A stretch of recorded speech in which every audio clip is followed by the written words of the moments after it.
We live in a world where one wrong move can change everything. And for some people, just making that one phone call can change everything. What happens in this story will make you realize why. November 24th, 2009 was an ordinary day in the life of Mads Mikkelsen. He woke up, made breakfast, and then left his home to go to work. He had a long day ahead of him. After all, he was the head of a department at a prestigious Danish university, so he needed to be prepared. He settled into his office and started going through the files on his desk.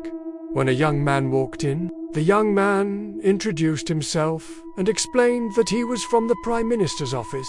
There was something important that they needed to discuss with Professor Mikkelsen. But before they could talk about it, the young man received a phone call and his face fell. "Sorry, Professor," he said. "I have to take this call." Then he stepped out into the hallway and closed the door. Mikkelsen watched him leave. He wasn't sure what was going on, but he knew that whatever it was, it must be serious. Otherwise, why would someone from the Prime Minister's office be visiting him unannounced? Meanwhile, in the hallway, the young man was having a heated argument over the phone. He tried to protest, but the voice on the other end wouldn't budge. He hung up the phone, took a deep breath, and turned back to the office.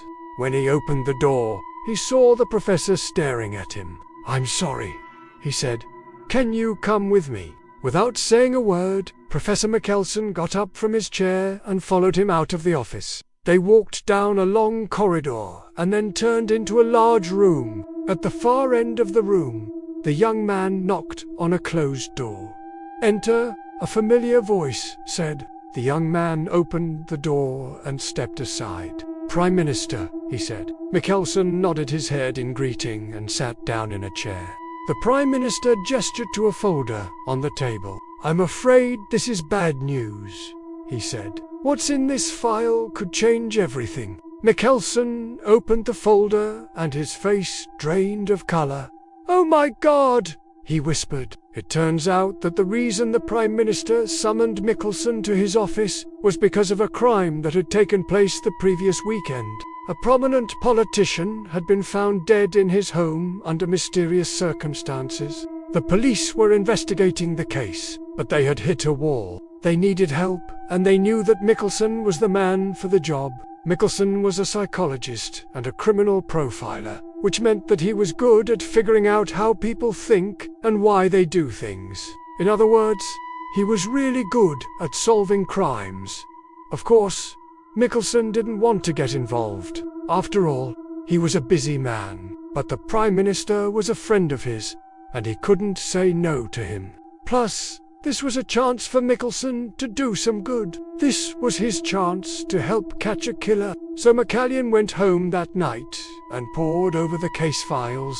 He wanted to know every last detail about the crime scene. The more he read, the more he became convinced that this was a case of murder. The police had found no signs of forced entry, which meant that the politician must have known his killer. But why would someone kill such a well-liked and respected politician? As Mikkelsen continued to investigate, he began to piece together a picture of the politician's life. He learned that the politician had been having an affair, and not just any affair, an affair with a much younger woman.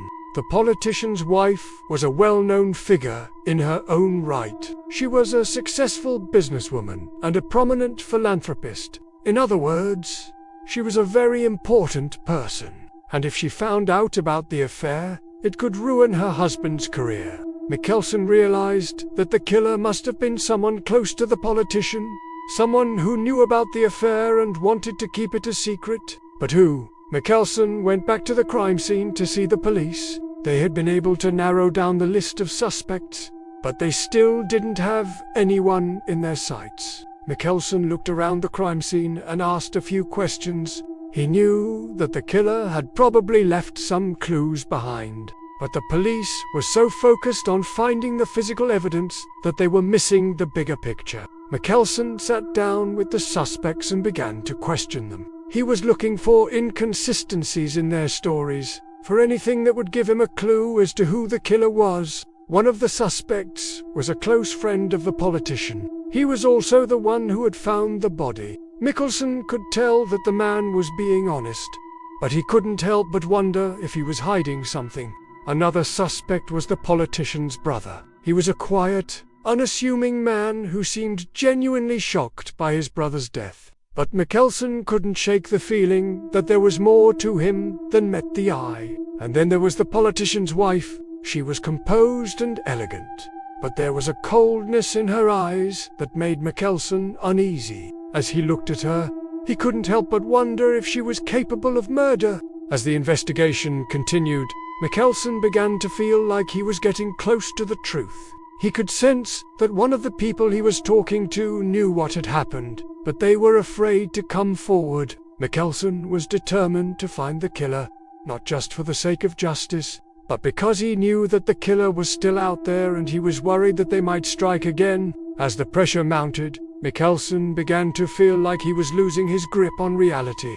He was working day and night, and he was starting to neglect his friends and family. He knew that he needed to take a break, but he couldn't bring himself to do it. He was too close to the truth now, and he wasn't going to stop until he had it. One evening, as Mikkelsen was going through the evidence yet again, he had a breakthrough. He realized that the killer was none other than the politician's brother. The brother had been jealous of his brother's success and had killed him to take his place. With this realization came a sense of relief. Finally, Mikkelsen had the answer he had been looking for, but it was quickly replaced by a sense of dread. Now he had to find the brother and bring him to justice. Mikkelsen knew that the brother was dangerous, and he was afraid that he might hurt someone else. He alerted the police, and they began searching for the brother. They found him in his car and tried to pull him over, but he refused to stop. He led them on a high-speed chase through the city streets, all the while shooting at them. Eventually, the police were able to apprehend him, and he was taken into custody. When Mikkelsen heard this news, he felt a surge of pride. He had helped to catch a killer and bring justice to the victim, but this victory was bittersweet. Mikkelsen knew that the country would never be the same. The killer was gone, but the damage that he had done would last forever. It had all started with just one wrong move that had changed everything. Mikkelsen looked around him and saw the destruction that had been left in the killer's wake. He knew that there was only one thing to do. He had to pick up the pieces and try to rebuild. From that day on, Mikkelsen dedicated his life to helping others. He knew that the killer had taken so much from him, but he was determined not to let it go to waste. He used his experience to help others who were going through similar situations.